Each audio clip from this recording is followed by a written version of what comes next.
All right, y'all, welcome back. What's next? We've done cylinders, cones. Oh yeah, spheres. That's what's next. And then tomorrow it's frustums, whatever that means. Okay, I want to look at each formula and talk about the comparisons between cylinders, cones, and spheres and their counterparts over there in the prism world, or the ones that have more, defined edges. And then we'll also get into a problem involving spheres. Okay, so it shouldn't take too long. First of all, you should have these formulas written down. I've been putting them in the Desmos activities just to challenge you and say, do you know what they are? There was a matching activity today where some of you were mixing spheres and hemispheres, okay?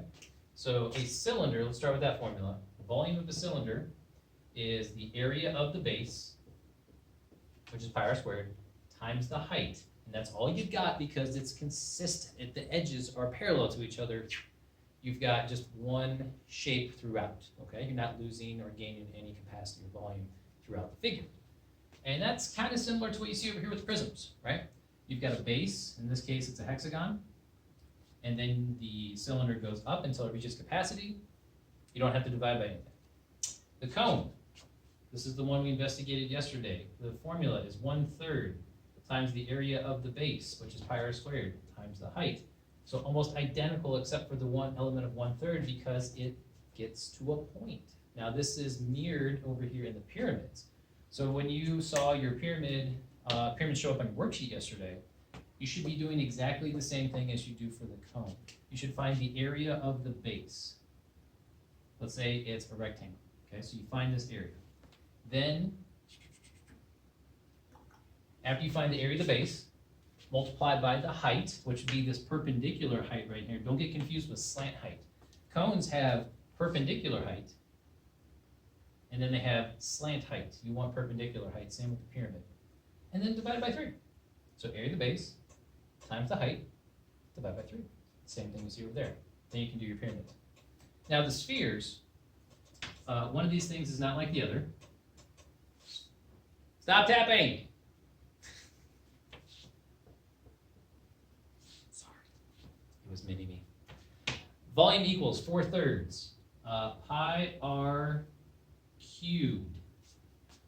So the only thing I can think that it relates to well over here in this world is cubes. Maybe? I'll keep the question mark there. Because the volume of a cube is just side times side times side, which is like s cubed. There was one of those in the Desmos yesterday. So that's, I guess that's close, but then you got the 4/3, and there's reasons for that.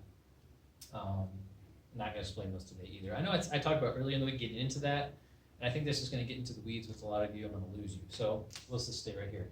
Now, I would like you to notice that one consistent thing throughout those formulas is that there's pi involved because they all have a circle as a part of their base or as part of their shape, okay? All right, let's jump over here. Complete the work to find the volume of a hemisphere that has radius 5. I think I'll underline this last part too. In terms of pi, that is the exact volume. That means we're not going to use 3.14. We're just going to leave pi as pi. So if you're plugging in for these formulas here, you just leave the symbol as it is, do the work, and then you stick pi in the answer with the label. Okay. All right, can we do this? Let's start with the hemisphere formula. We didn't write it down over here. We wrote the full sphere. So if you cut this in half, right there, take half of 4/3. We've done this already. That's 2/3. So let's start with the formula. Volume equals 2/3 pi r cubed. Write that down.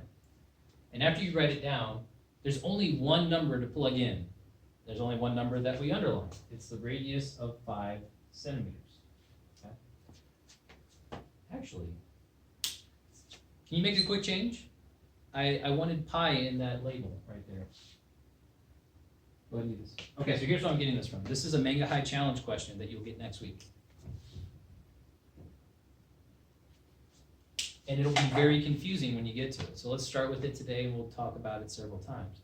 They say that the length of the radius of the hemisphere is 5 pi. Okay, so you got a hemisphere. And this radius is 5 pi centimeters. Now that's approximately, let's see, 5 times pi would be a little more than 15, because 3.14. So it'd be 15 and some change. So the actual length is that, but we can't calculate the exact length because of the nature of pi and being irrational. So I want you to take this 5 pi right here. I want you to plug it in for radius. Has everybody made that change? Good. Volume equals 2/3 pi. Are we going to plug in 3.14 for pi? Nope. Times 5 pi in place of radius, and we're going to take that to the 3rd power. Now, by doing that, do you notice that this looks a lot like one of our exponent properties of superpower, okay? So you're going to have to deal with the coefficient of 5. Does it go to, well, it goes to the 3rd power. It's obvious. Everything goes to the 3rd power over here. Does this pi go to the 3rd power? No, because it's not in those parentheses, okay?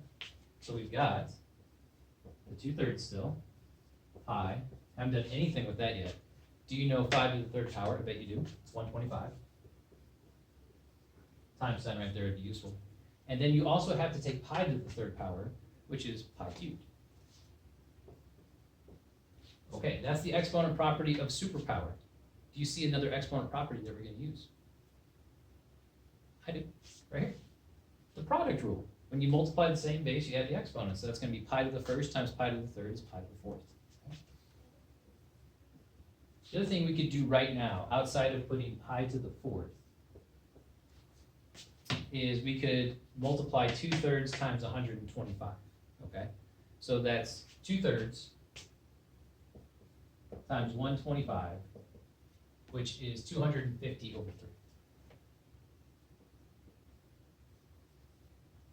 So the volume in exact form, without approximating, is that, with a label. Since I made that mistake on that one video and I had to go back and fix it with an overlay, I'm not going to miss that again, at least not for a while, okay? Centimeters cubed on the volume. So like I said, I took that from Manga High. See, right here. And I see the answer of 250 over 3 times pi to the 4th. That's the one I would put into the bottom right there, okay? Nice. All right, guys. I'm just missing out on so much. Like, there's so much that we could be doing in class together. It makes me sad. Because this dynamic is fine, but it's not as good as it could be. But I'm okay with that. At least you're getting some of the information. Hopefully trying to learn it the best you can. The practice is good. Do the worksheet. Check the answers at the end. Do the Kahoot. Do the Desmos. And have a little bit of fun. Here it comes, buddy. The fastball.